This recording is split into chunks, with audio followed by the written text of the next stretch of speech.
শেষ পাপনের মাতবরি। বিসিবির সভাপতি মাশরাফি ও আশরাফুলের নাম বাদ দিয়ে শেষ মুহূর্তে কে হতে যাচ্ছেন নতুন মুখ তা জানালেন ক্রীড়া উপদেষ্টা আসিফ মাহমুদ। দর্শক, বিস্তারিত জানুন পুরো ভিডিওতে।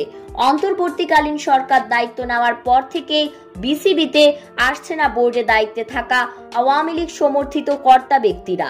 তাই তো দেশের ক্রিকেটকে দুর্নীতি মুক্তভাবে এগিয়ে নিয়ে যাওয়ার জন্য গণমাধ্যমে কথা বলেছেন নতুন ক্রীড়া উপদেষ্টা আসিফ মাহমুদ সজীব ভুঁইয়া।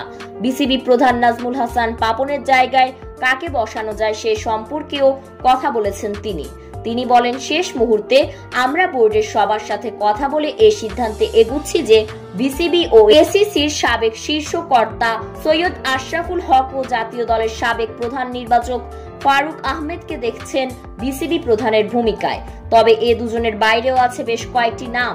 বিসিবির বর্তমান পরিচালক মাহবুব আনামের নামও আছে এ তালিকায়। আরও আছে মোহাম্মদ আশরাফুল মাশরাফি ও শাহরিয়া নাফিসের নাম। তবে ফারুক আহমেদের নামের উপর বেশি প্রাধান্য দিয়েছেন ক্রীড়া উপদেষ্টা আসিফ মাহমুদ।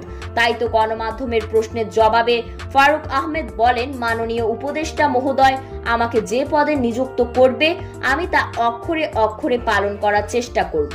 দর্শক, এদের মধ্যে আপনারা কাকে বোর্ড প্রধান হিসেবে দেখতে চান তা জানিয়ে দেবেন ভিডিওর কমেন্ট বক্সে। ধন্যবাদ।